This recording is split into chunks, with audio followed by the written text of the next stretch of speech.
Like, I've asked Carmi, I've asked Joros, I haven't asked the two, but parang may feeling kami may pangatlo pa siya eh. It comes in threes, direct eh. Like how you did it with Sarah and Sean Lloyd before. You know, it comes in threes. Ito parang pangalawa pa lang. I'm not naman saying it's coming in the soonest possible time. But I feel like, just like Hello Love Again, darating siya organically or naturally. Ano ka ba? Yan din ang nararamdaman ko. Ano? Si Carmi, direct hindi na. Carmi, Hindi. sabi ko, you cannot put a good movie down. Correct. You don't end it.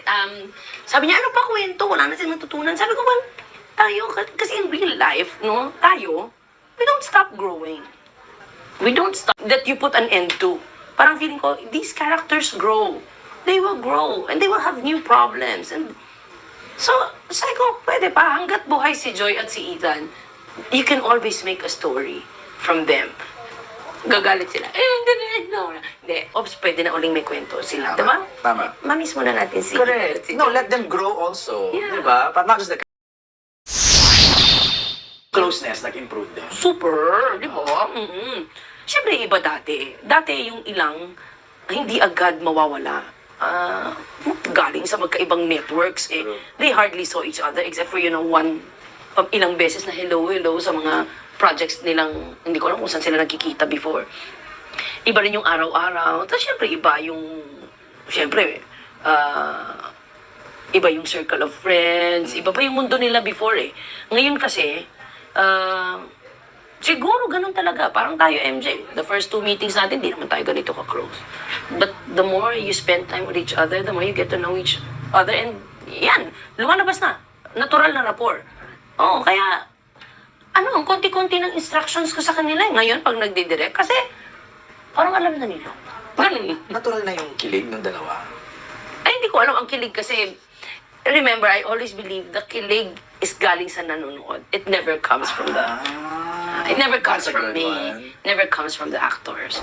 It always is para sa beauty. Right. Oh, it's always in the eyes of the beholder. Pero nagugulat ka ba na ang daming lumalabas na mga, naglumalabas yung dalawa? Natutuwa nga ako kasi ako nakangiti. Nakakatawa. Kasi ang daming mga ayuda, di ba? So, minsan titingnan ko din.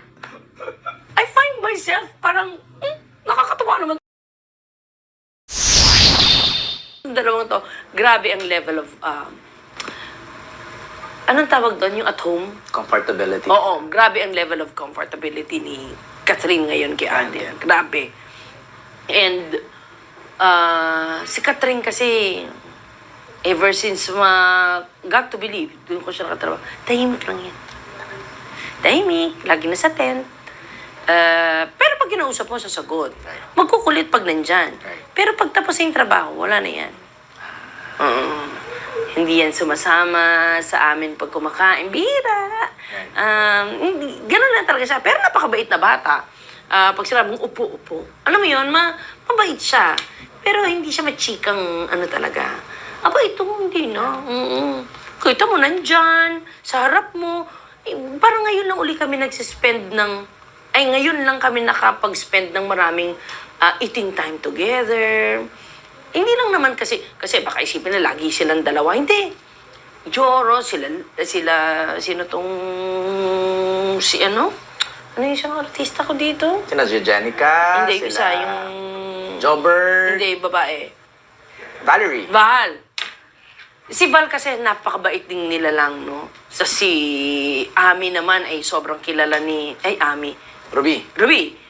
Ni Alden. So parang merong barkadang hindi ko alam saan ang galing, bigla na lang sumulpot. Tapos share na ng pagkain, ito luto ko. Ngayon lang. Actually, ngayon lumalabas. Pag nakikipanood ko tuloy sila, hampasan, nakakatawa ng dalawang to. Diba, May ganun ako. Hampasan ng hampasan. Angkla ng angkla. Oo, wala na. Grabing comfort. Actually, yan. Yung mga scenes namin sa Canmore, yung 2020 dapat na arrival ni Ethan. Okay. Wala. Wala akong hirap. Okay. Kiss tayo dito. Okay. Oh? Okay na ula. Okay na agad. Parang, naninibago ako kasi alam mo naman mga pinagdaanan kong artista ko. Right. Laging may mother and manager na nandun na parang, bakit po may kiss? Bakit po may ganyan? Ba't may ganyan? So medyo nakakapagod, they explain why. itong dalawa na intindihan nila eh. Well, but prior to leaving naman, sinabi ko naman sa kanila, if the scene's calling for it, ihingin ko. Now, you tell me. Sabi ko, malalaki na kayo eh. Alam mo kung kailangan ko at alam mo kung hindi. So, hindi ko hihilingin na hindi ko kailangan. So, pag kontra ka, sabihin mo sa akin. I suspect na wala naman silang kontra kasi naintindihan nila eh. Yeah. Wala na, ewan ko kung ang mga manonood ba may nakitang di naman daw nag-kiss na dyan eh, nag-kiss pa. Diba? So, doon ko sinasabing ang maturity level ng dalawang artista ko ngayon, meron ng kasamang pang-unawa sa kailangan nilang trabaho bilang artista sa kwentong ikinikwento namin. Right. Outside of their personal. Oo, Galing, professional. Oo, grabe. Kaya sabi ko sa'yo, tama ka, nung tinanong ako mas madali, yes. Ramdam ko eh, sa ngiti mo direct eh. Pero, sobra yung mga steamy scenes, ha? Grabe. Alam mo bang ang comment sa akin ay kulang pa? Serious yan I don't know if I have to tell this, MJ.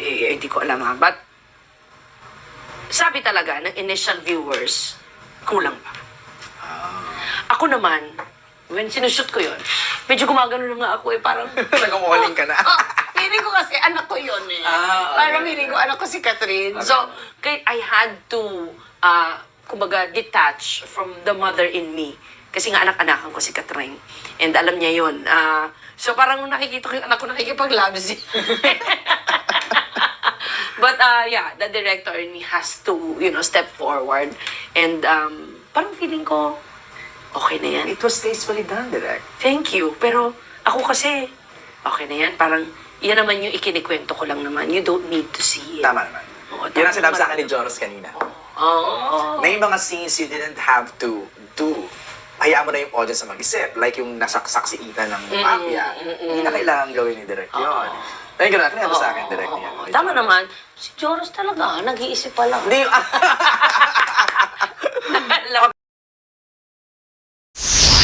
Okay, Direk. Sa press ko natin, sinabi ni Catherine na ang level of comfortability niya kay Alden is 87. Naniniwala kang 87 lang yun? Mga ilan, Direk? Although, syempre, I mean, ano naman ako, atribida naman ako. Saka from afar ka lang naman, Oo. you know? Atribida naman ako kung parang panghawakan ko yung ano pa ang kayang ibigay niya as far as level of comfortability. Pero ako, siguro 90, taas kong konti. Acceptable naman yun.